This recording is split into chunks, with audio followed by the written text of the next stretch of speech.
That's new.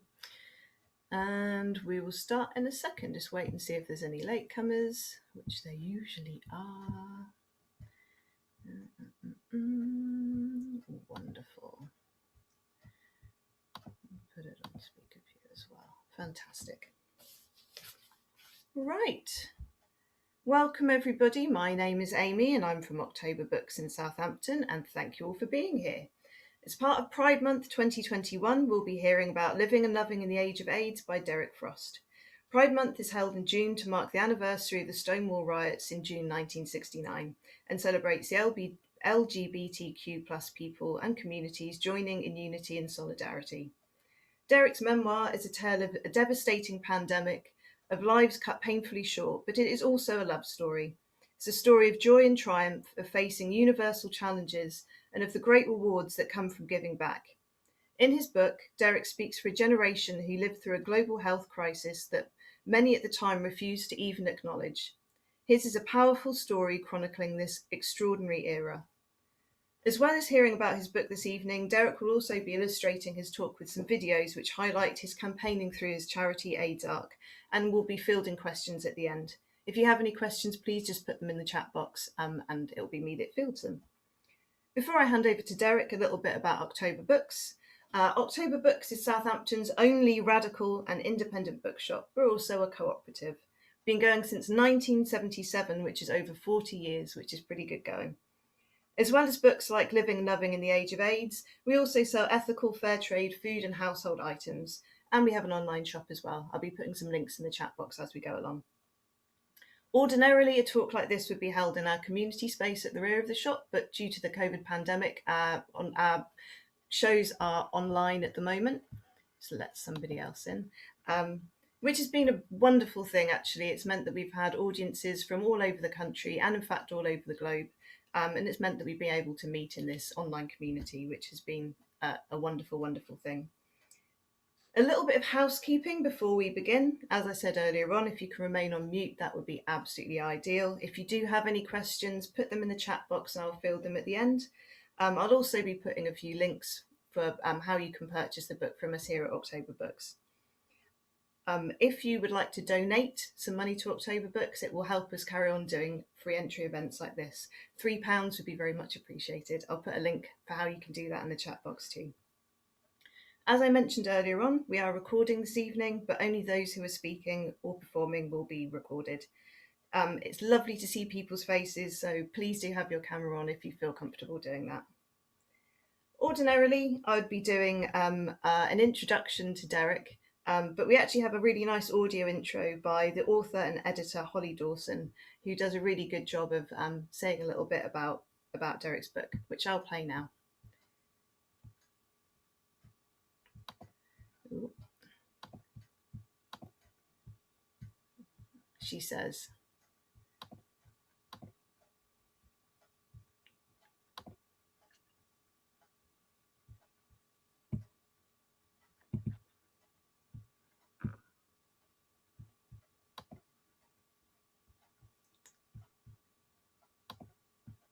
give me 1 second. First technical hitch of the evening.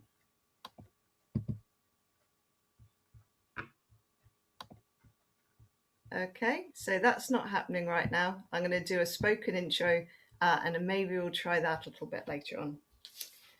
Derek Frost is a skilled designer, photographer, artist, yoga practitioner and gardener. He met and fell in love with Jeremy Norman in 1977, and together they started businesses including the iconic Heaven nightclub and Soho gyms. They live a nomadic life on both land and water. Derek has other loves for stones, clouds, dance and street art. One of the 2 charities they started, AIDS Arc, has to date saved over 1,000 HIV-positive lives. In his memoir, Derek describes how AIDS has arrived in their lives in the 1980s. While the onset of AIDS strengthened stigma and fear globally, they confronted their own personal crisis with courage, humour, and an indomitable resolve to survive. Jay's HIV battle lasted 6 long years. Turning to spiritual reflection, yoga, nature, and always to love, Derek describes a transformation of the spirit, how compassion and empathy rose phoenix-like from the flames of sickness and death. Thank you so much for being here with us this evening, Derek. Over to you. Thank you, Amy and October Books. Thank you also to our most welcome attendees. Your interest in my book is so much appreciated. What I first wrote of the memoir that has now become Living and Loving in the Age of AIDS was the history of the charity we founded in 2002 called AIDSARC. This is the promo video we prepared to present the work of AIDSARC to potential donors.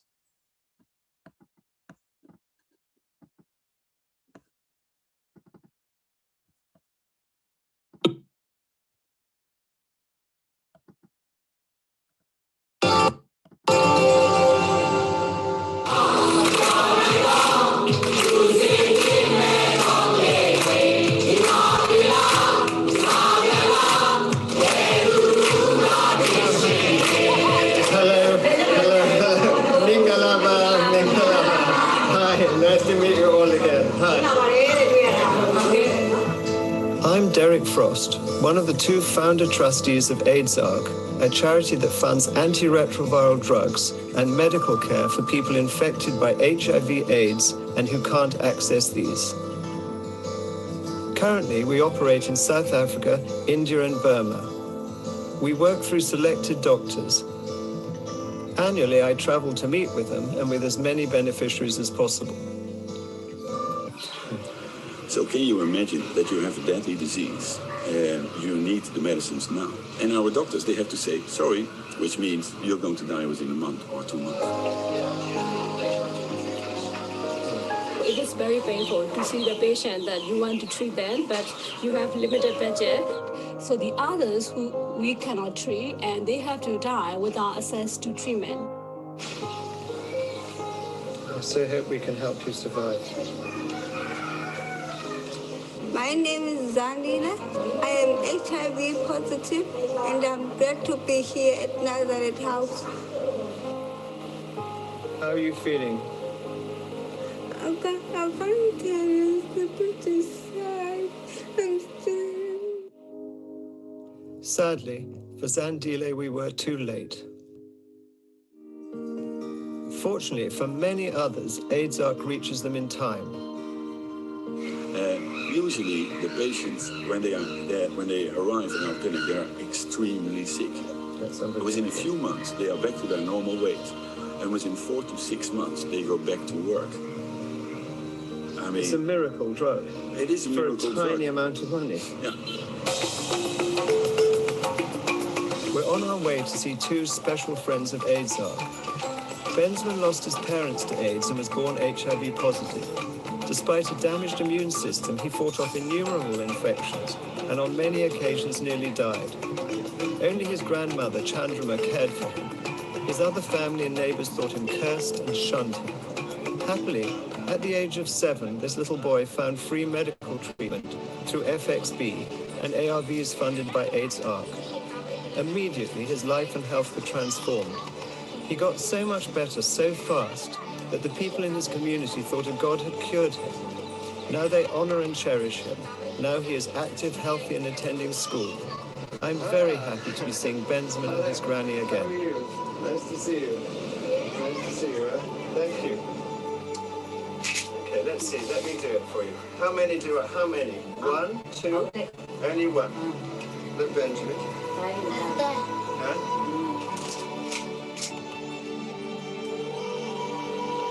Bye-bye. See you again soon. His current status is CD4 has gone up from 91 cells to 697 cells. And now he regained his health. There are no infections. And they are very, very grateful to AIDSARC and FXB. AIDSARC has been supporting our HIV-positive beneficiaries. Their lives have been saved. They're all leading a very healthy life. But there are many more who desperately needs help. We're also known throughout the Western Cape for our work with HIV patients. We get no government funding whatsoever, so we're very grateful to AIDSARC for the money they give us. I sincerely hope that AIDSARC will give us more funds. If we can get more money, then we can buy more drugs and we can save many lives more.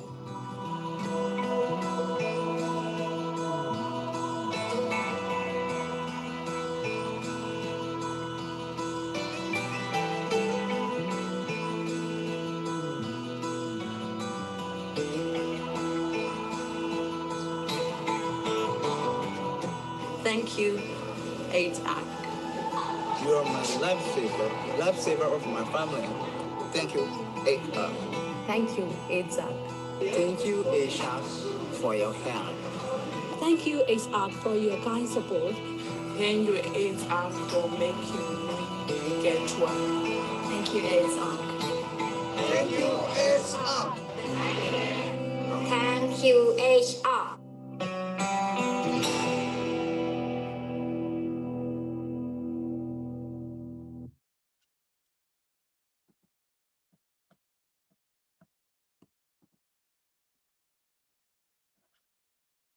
I showed what I had written to Duncan Baird, formerly MD of Mitchell Beazley Publishers, and subsequently of Duncan Baird Publishers. He responded kindly but unreservedly. This is an important record, but not of interest to anyone uninvolved in your charity.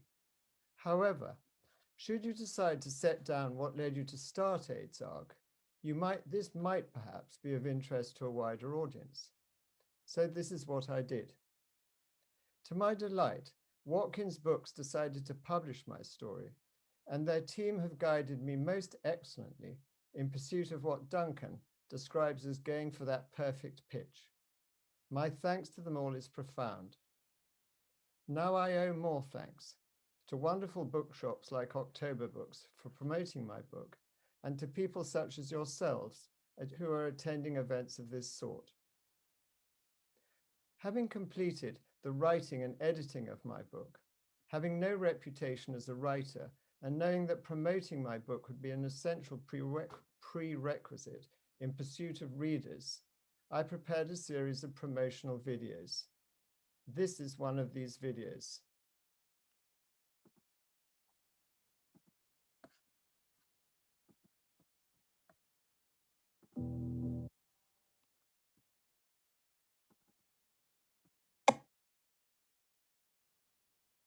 Jay, my husband for more than 40 years, and I lived at the epicenter of two important events in recent world history. One was the liberation of millions, but sadly not all, from extreme homophobia and our status as criminals. The second, tragically intertwined with the first, was first called the gay plague and now AIDS. My name is Derek Frost. Thank you for your interest in my memoir. Both the Embassy Club, London's equivalent of New York Studio 54, and Heaven, described as Europe's largest gay club, were both our creations. Both made us leaders in the great celebration which followed gay liberation. Every night we danced. There was only joy. Tragedy, however, followed quickly in the heels of celebration, and AIDS was soon amongst us. As our young friends died, Jay became infected and fought for 6 long years to stay alive. Every detail of that harrowing time is recorded in diaries I kept then. So many young friends died.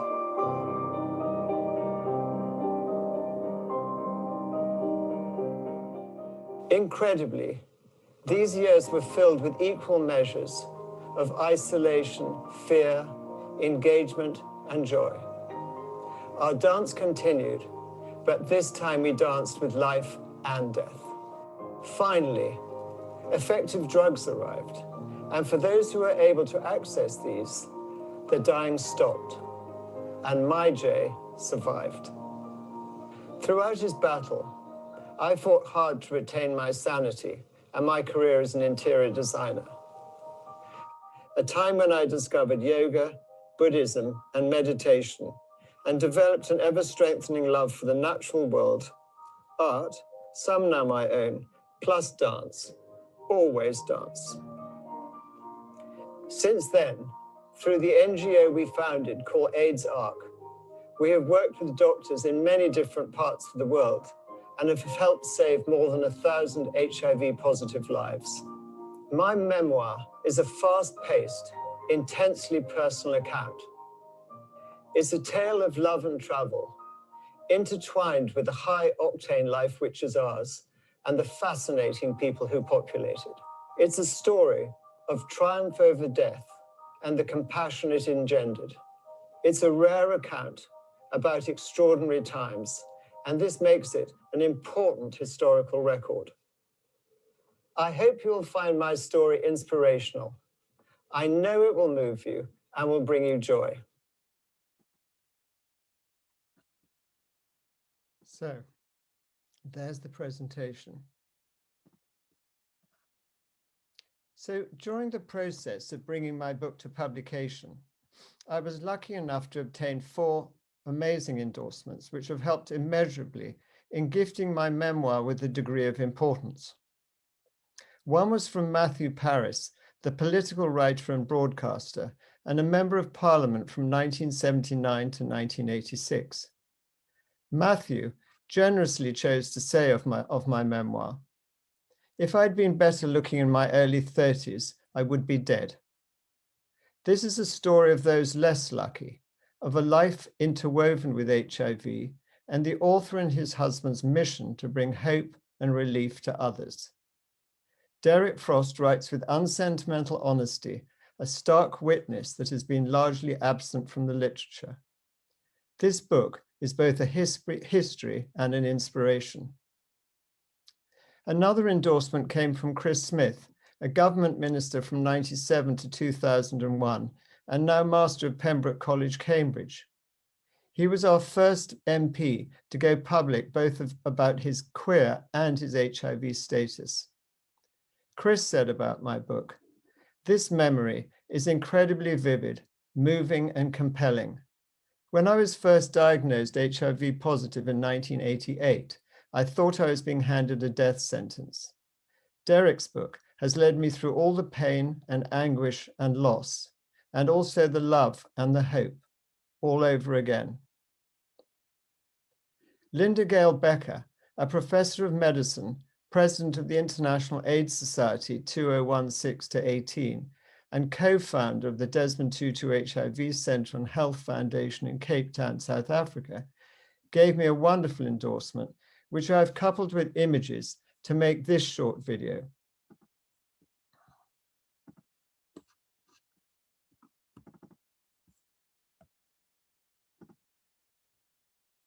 This is a poignant and heart-touching memoir which gives the 40-year global HIV pandemic a truly human face. It's a book that epitomizes the human struggles of sexuality, privacy, belonging, exclusion, and stigma, all colored by the complexity of worldwide viral contagion, untimely death, and the advancing triumphs of medical innovation. Above all, it is a story of coping, overcoming, generosity, and enduring love. I combined the generous words of Professor Del Colby, an English scholar, to make another video.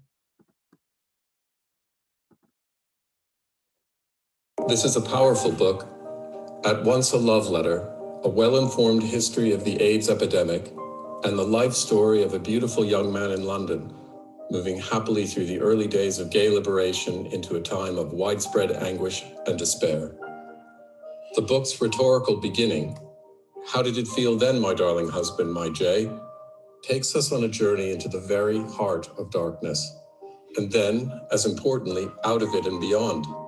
It moves into a new way of living and loving, including the founding and funding of AIDS-ARC, a charity furnishing essential medications to people living with HIV in some of the most disadvantaged parts of the world. More than 1,000 lives have been saved.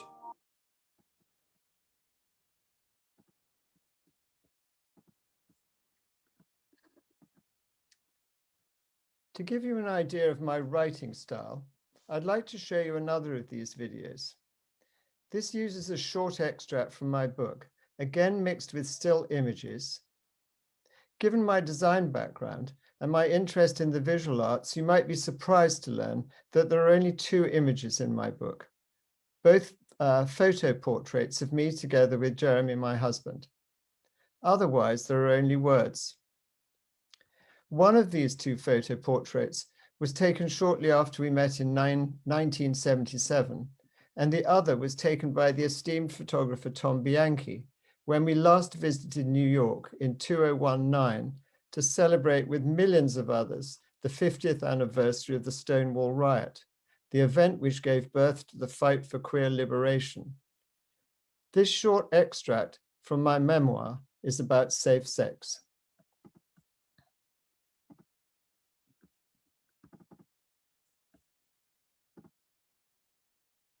As everyone now knows, safe sex means wearing a condom when having penetrative sex.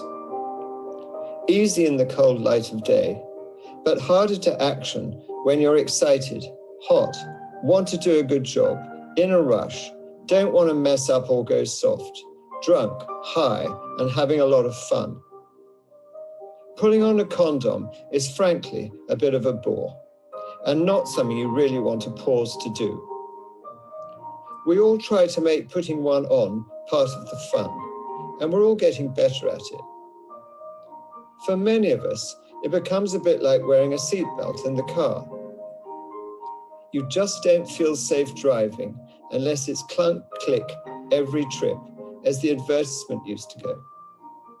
Pull it on before you slip it in becomes our equivalent mantra. Shockingly, the US Federal Drug Administration do not allow manufacturers to publicly advertise condoms as a preventative against HIV/AIDS until 1987, by which time more than 25,000 Americans have already died from AIDS, and more than 1.5 million are HIV positive.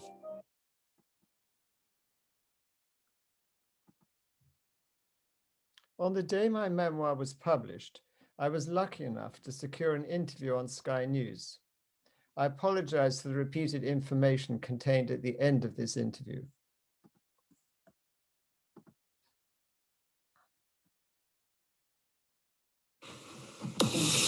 Well, Derek Frost joins us now. It's good to see you this morning. Look, It's a Sin brought back to a lot of people and showed an awful lot of people for the first time just what a horrific time actually the 80s were for so many people.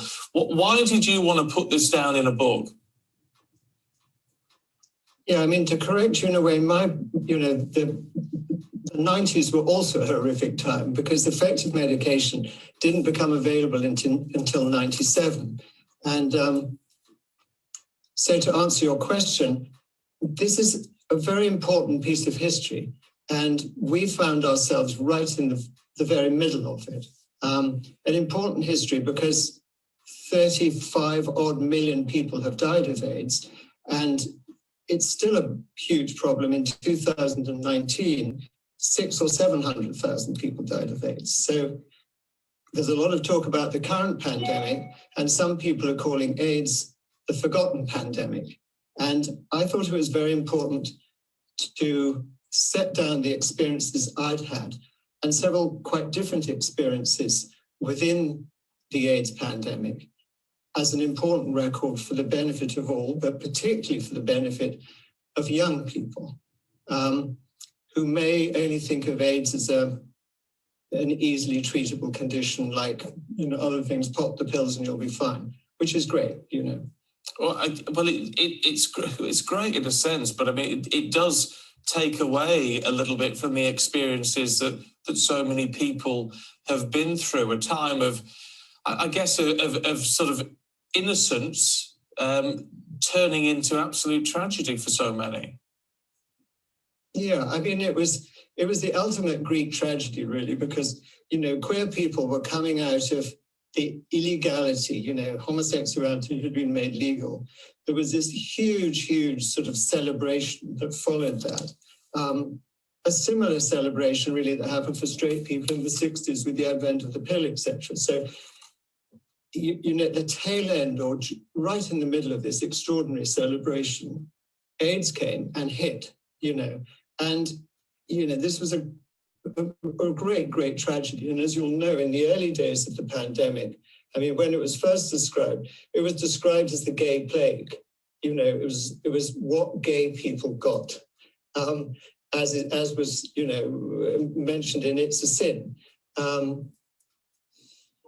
it was a big, big tragedy, and it was a very, very bad time for a lot of people. I mean, It's a Sin describes some of the really ghastly things that happened in the early 80s, where there was extraordinary sort of fear, as you're showing now, the tombstone ads, etc., etc.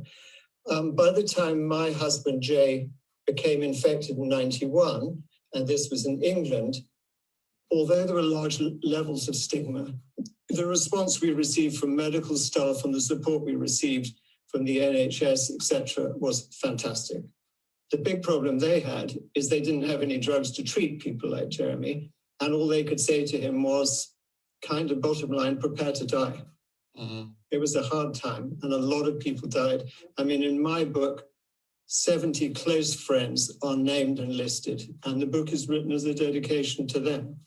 I mean, I think that is part of the horror that people forget, I think, when you do talk to people of your generation who were, younger men of that time. And it was a case, wasn't it, that almost everybody lost somebody they knew. Oh, my goodness, yes. I mean, amongst the queer community, large numbers of people. I mean, we had friends in America, particularly on the west coast of America, who described losing 80 or 90% of their entire base of friends. I mean, it's unbelievable. It was like a slaughter, But it was a slaughter in which the queer community played a very, very important part, which is another aspect of the history which I wanted to remember, is that, between 81 and 89, when Reagan was president, he never mentioned the word AIDS publicly until about 85, 86, during which time a huge number of particularly gay Americans had died of AIDS or had become infected, I think as many as 1.5 million or so, until finally he mentioned the word. Gay people got very angry about this. They formed ACT UP, and there was a huge activist movement that speeded the arrival of effective medication by demanding it. And the success of that activism probably saved, many, many millions of lives around the world by speeding the arrival of medication. So we have something, within the queer community, we have something also to be very proud of, which is important to remember. Yeah, absolutely. Look, Derek, it's good to talk to you this morning. Thanks very much indeed.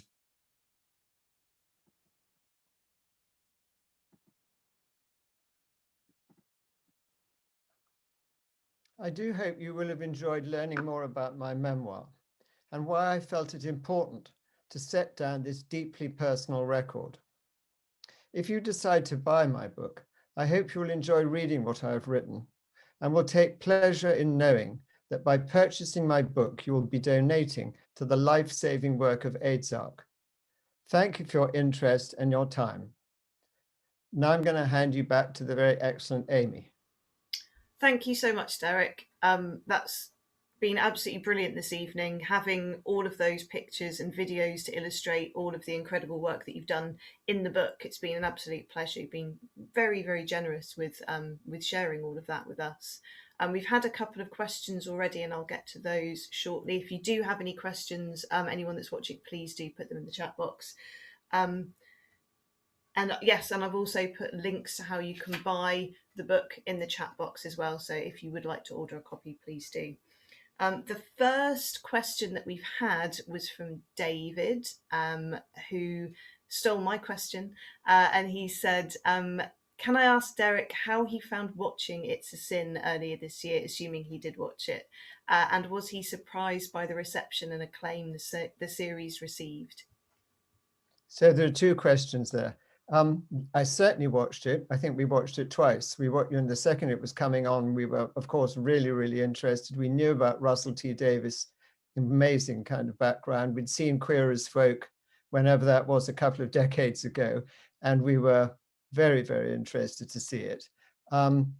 As far as and we were very impressed by what we saw too, of course. As far as the response around the world, it was just extraordinary. I mean, of course, I'm thrilled that that happened because it's awoken an interest in a subject which is very dear to me and very important. And a subject had been sadly neglected by many people, and as far as we understood or understand, was not even taught in schools. It wasn't part of the curricula, despite this extraordinary loss of life. And so, yeah, It's a Sin, absolutely wonderful, and delighted that perhaps it's also helped to build interest in the sort of records that people like I have also written.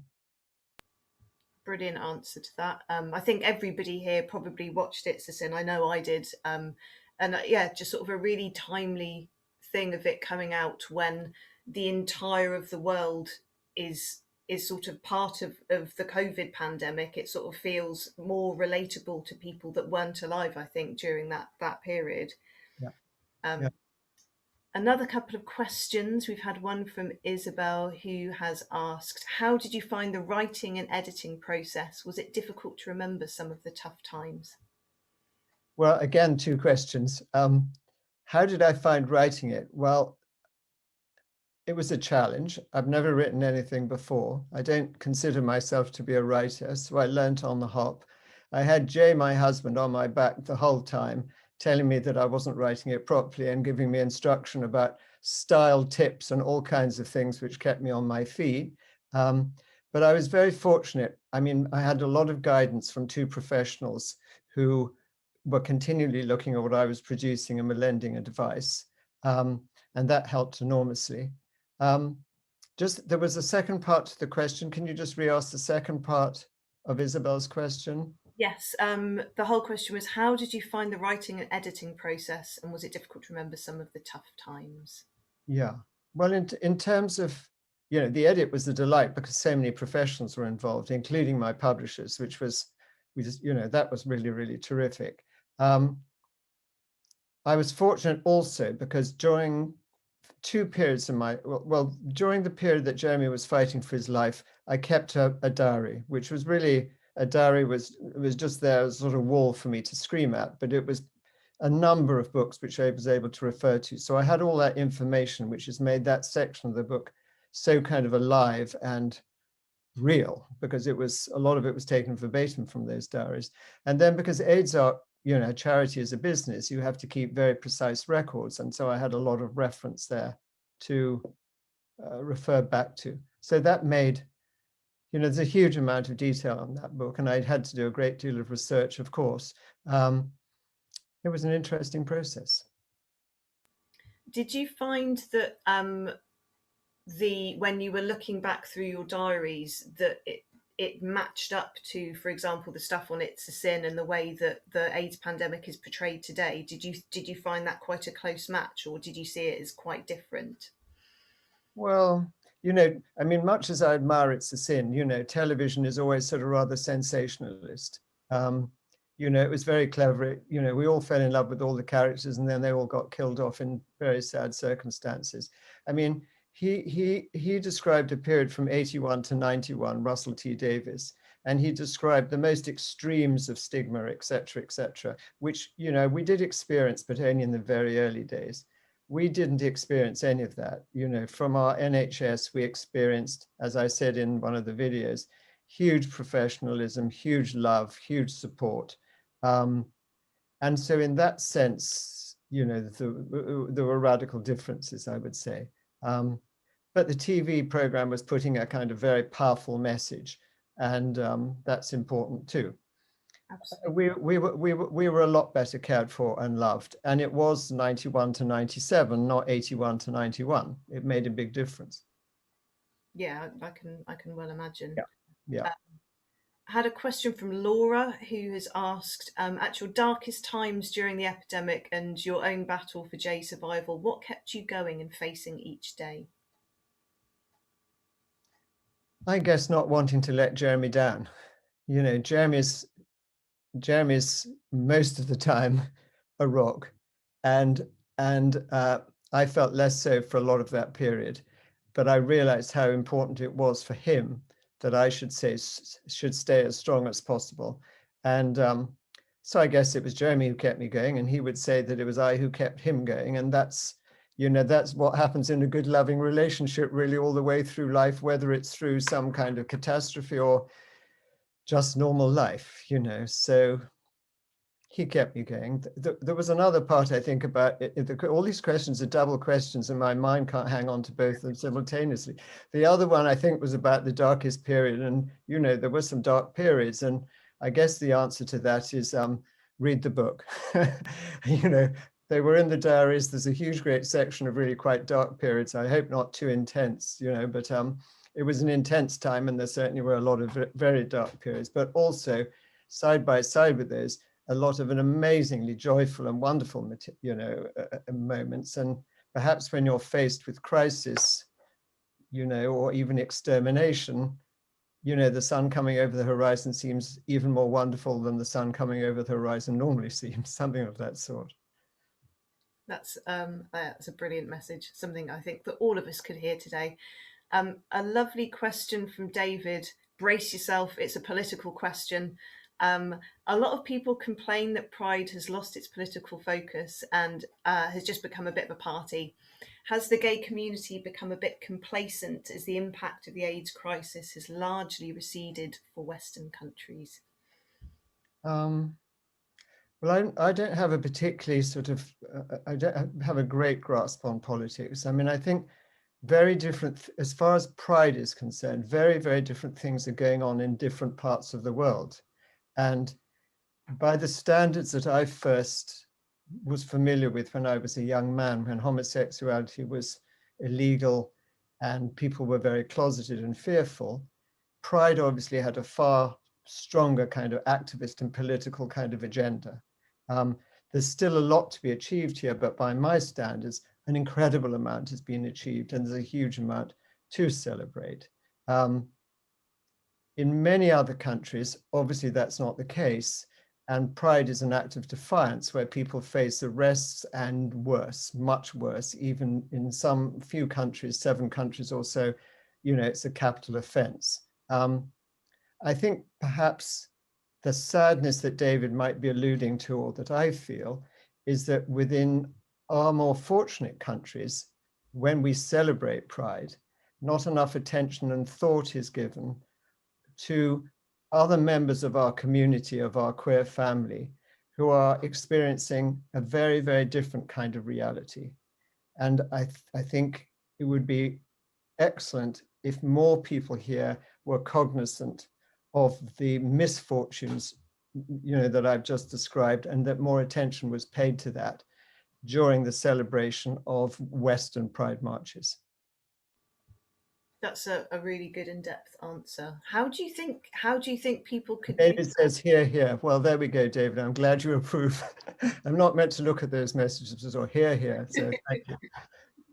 How do you think that could be achieved though, sort of whilst maintaining all of that sort of wide, like mainstream enthusiasm for Pride? Because a lot of people now that attend Pride are allies, aren't they? I think. And yeah. I mean, the support here is amazing, you know. But, you know, I suppose during those huge parades that go on, there should be more evidence of activist groups who are demanding changes in other countries, you know, so that there's more balance between celebration and essential activism. Yeah, I mean, we live in a global community these days, don't we? It's. Yeah. I mean, I care about queer people in Russia just as much as I care about queer people in England. You know, I don't make a distinction, to be honest, you know.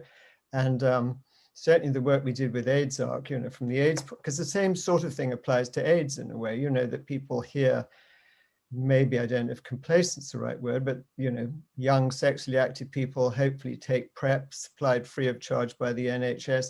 They get on with doing all the stuff that we did pre-AIDS, and quite rightly too, that's fabulous. But clearly that's not how it is for most people around the world, or 600,000 people wouldn't have died of AIDS 2 years ago. Yeah, I mean, the stats are mind-bending, aren't they, really? I mean, they're going in the right direction. You know, they are very much going in the right direction. And, you know, if it's rather like with the COVID vaccine, you know, the same applies to PrEP. You know, if the richer nations of the world would supply PrEP free of charge to the poorer nations of the world, AIDS would shrivel up and die. And, you know, hopefully the same with COVID. Talking of AIDS ARC, what would you say is the thing that you've done which you've been most proud of, whether it's an event or a particular benchmark that you achieved? Well, I've been asked this question a few times before, and the answer I always give, because it's sort of way out there ahead of just about a whole load of other amazing things that we were fortunate enough to be party to. But in the very small African country of Lesotho, we had an opportunity, I think it was in about 2006, 2005 maybe, to meet a Basotho doctor who had a very small number of cohort of HIV patients, and we funded antiretroviral drugs for those patients. There were about 20 of them, and that allowed this doctor to form the first ARV treatment center in Lesotho. So she started, and that allowed her then to alert her government, the Lesotho government, to what was going on. And she was then made the Minister of Health and Social Welfare of the country. And with that sort of banner, she then went to America and had access to and talked to the Clinton HIV Foundation. And she came back to Lesotho with funding to buy antiretrovirals to provide national access to everyone in the country who needed it. And that spun from this tiny, tiny little start, which was amazing. That's incredible. Yeah, I mean, it is incredible. Unfortunately, it wasn't as wonderful as it sounds, because Lesotho only has an incredibly small number of doctors. So they had the drugs, but they didn't have the doctors with the expertise to look after people and treat them. So it was great. But then, of course, the training of the doctors takes a lot more time, and that has been a stumbling block for them, which gradually they're addressing. But it shows that it's possible, doesn't it? Which Yeah. has got to be a start, hasn't it? Yeah, a tiny thing can cause something that becomes a great deal bigger in other people's hands. And that was always AIDS ARC objective, to sort of go to frontiers, set examples, show those examples to bigger organizations, and have those bigger, better funded organizations taking on responsibility for a larger number of people. And we achieved that on, in a number of occasions.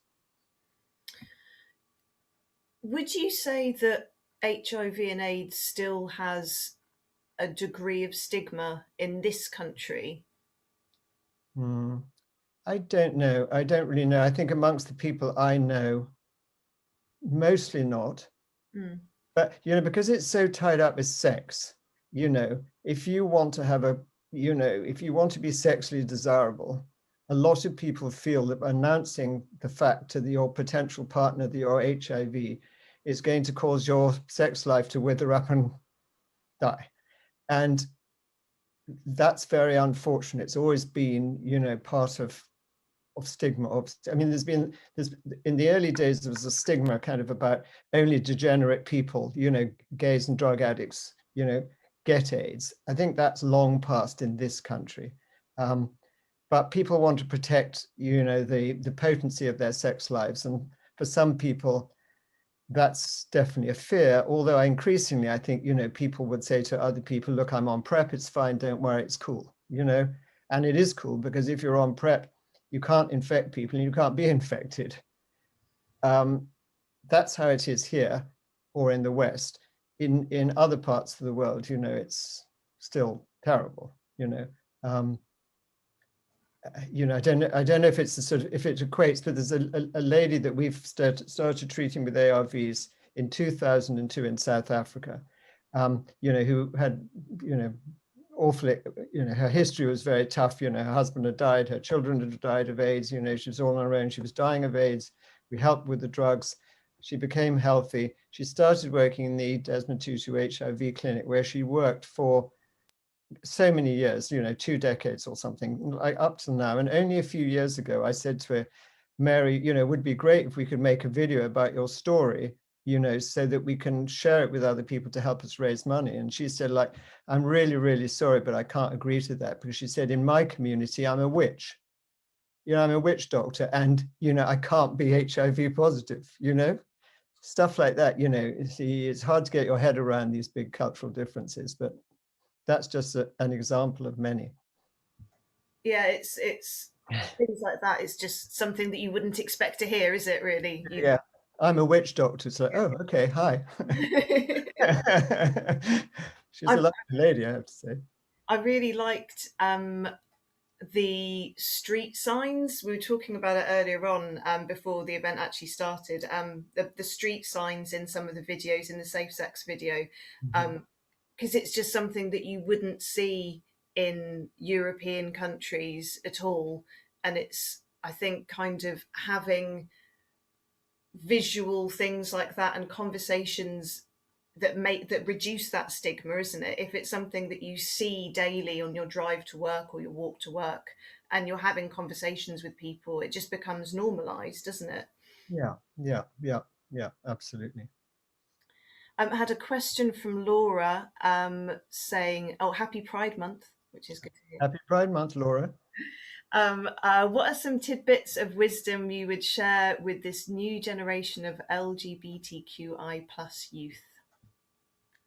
What? Just say that again. I'm feeling frightened by that question because I don't think I have any kind of knowledge. What? Ask the question again. What? Do you have any tidbits of wisdom that you could share with the new generation of LGBTQI plus youth? Be yourself. Be happy. Be happy to be who you are. This. I think with it. I mean, maybe it's not the case of younger people, but I think within the queer community, in the early stages, there's still a level of self-hate or a sort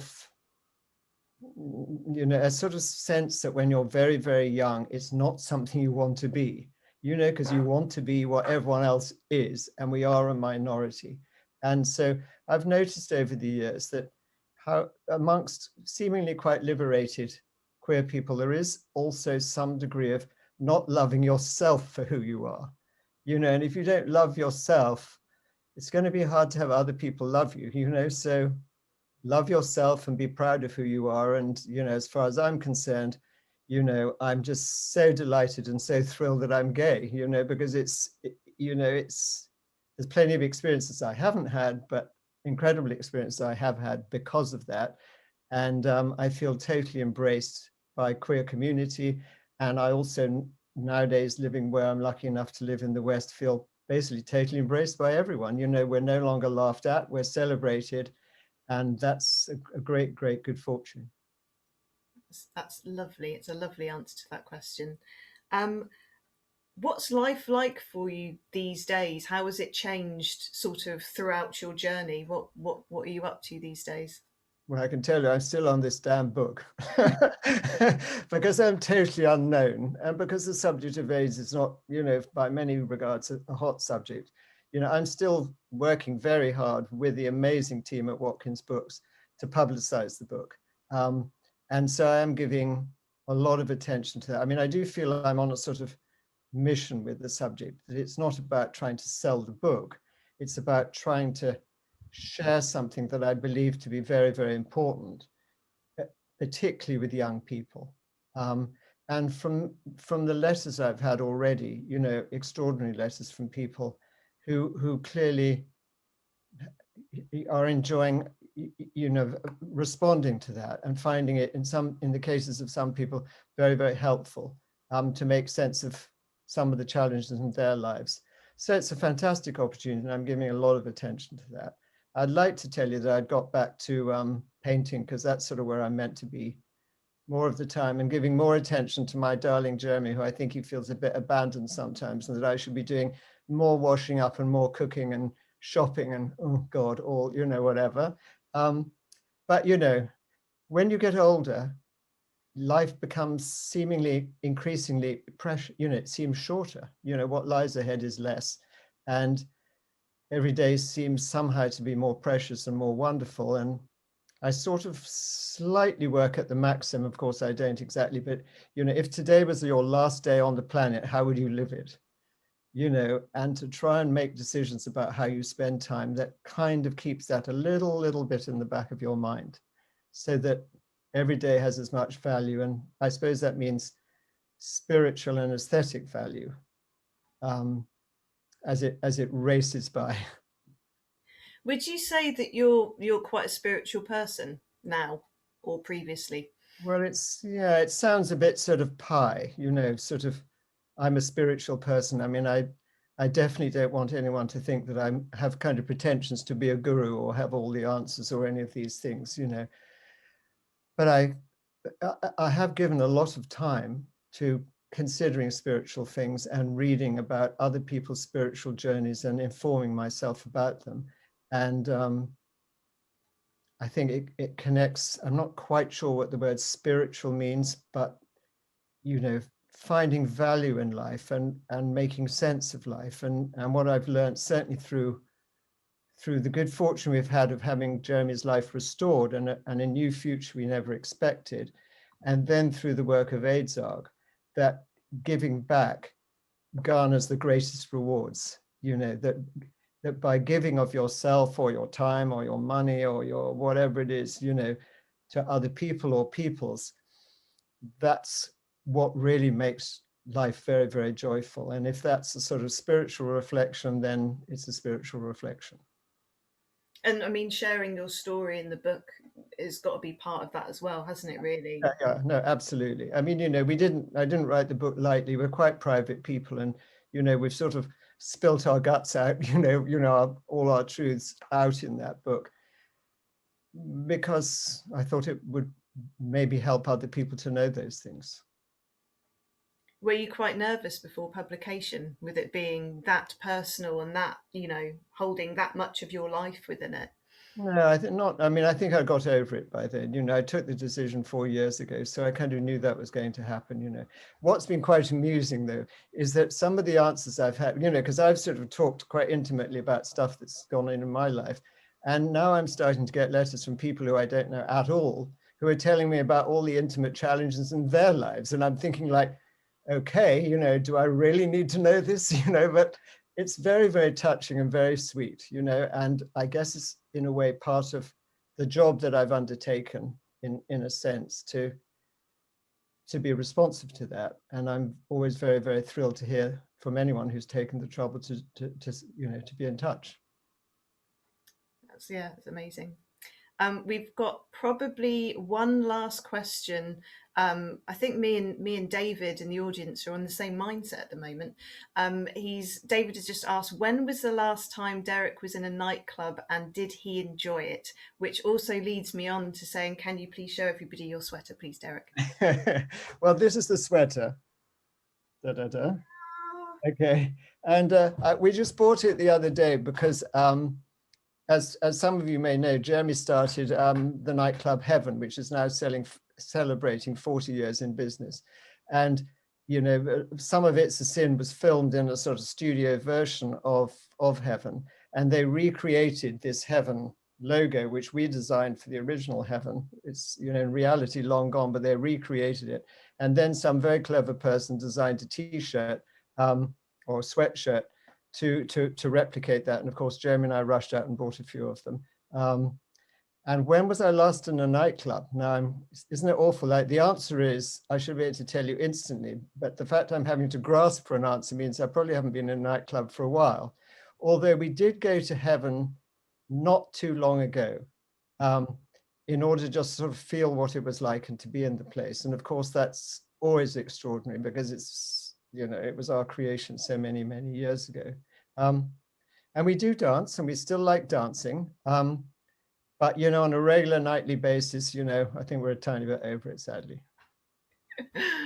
Amazing. Thank you so much for answering all of the questions today, Derek. I think that's all we've got time for, and there's no more in the chat box that I can see. So yeah, just want to say a very, very big thank you for you for being, as I said, so generous with your life story and your pictures and your experiences and everything today. Thank you so much. Good. Well, thank you, Amy, and thank you for October Books and for doing all the things you're doing to help promote my memoir. It's all very appreciated. And thank you to everyone who attended this evening's event. Take care. Lots of love. Bye-bye. See you later. Bye. Thanks for coming.